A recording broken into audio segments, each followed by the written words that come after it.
নমস্কার, কেমন আছেন আপনারা সবাই? আশা করছি ভালো আছেন। আজ চলে এলাম একটা রেসিপি নিয়ে। আজ বানাবো সর্ষে পোস্ত দিয়ে কচুরলতি ভাজা বা ঝাল যাই বলুন না কেন। তার জন্য এখানে কচুরলতিটাকে ভালো করে ছাড়িয়ে দিয়ে রেখেছিলাম আর কড়াইতে জল দিয়ে এটাকে ভাপাতে বসিয়ে দিলাম। দিচ্ছি একটু লবণ দিয়ে এটাকে ভালো করে ভাপিয়ে নেব। 50% মতো ভাপিয়ে নেব। আর এখানে নিয়েছি সর্ষে পোস্ত আর কাঁচা লঙ্কা, এটাকে ভালো করে বেটে নেব। নিয়েছি পেঁয়াজ কুচি, বড় সাইজের একটা পেঁয়াজ দিচ্ছি। যতটা পেঁয়াজ দেওয়া হয় ততই ভালো লাগে ভাজাটার সাথে। কচুরলতিটা ভাপানো হয়ে এসছে, এটাকে নামিয়ে দেবো।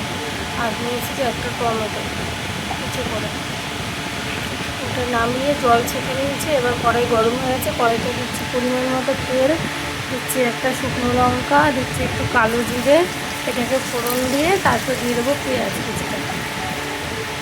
কুচিটাকে ভেজে নেবো। আর এইভাবে কচুরলতি রান্না করলে গরম ভাতে খেতে কিন্তু খুবই ভালো লাগে। আপনারা অবশ্যই ট্রাই করে দেখবেন। আপনারা চাইলে পোস্তটাকে স্কিপও করতে পারেন বা শুধু সর্ষেটা বা শুধু পোস্ত দিয়েও করতে পারেন। এই লঙ্কা সর্ষে পোস্ত বাটার মতো আমি একবারে লবণ আর হলুদটা দিয়ে দিলাম। এদিকে পেঁয়াজটা ভাজা হয়ে এসছে, বা এর উপর কচুরলতিগুলো দিয়ে দেবো। জল ঝরিয়ে রেখেছি, এগুলো দিয়ে এটাকে ভালো করে নেড়ে চেড়ে ভেজে নেব। আমার ভিডিওগুলো যদি আপনাদের ভালো লাগে অবশ্যই like, comment, share and follow করে আমার পাশে থাকবেন। নেড়ে চেড়ে নিচ্ছি। এবার দিয়ে দিচ্ছি টমেটো কুচি, পরিমাণ মতো লবণ আর একটু হলুদ। চিংড়ি মাছ দিয়ে করলেও কিন্তু খেতে দুর্দান্ত লাগে। এই যে মশলাটা লবণ হলুদ দিয়ে দিচ্ছি,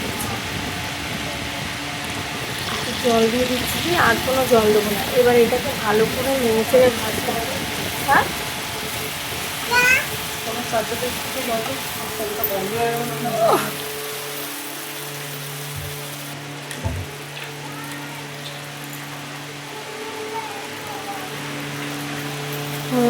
কেমন হলো অবশ্যই জানাবেন। আজ তাহলে আসি, বাই।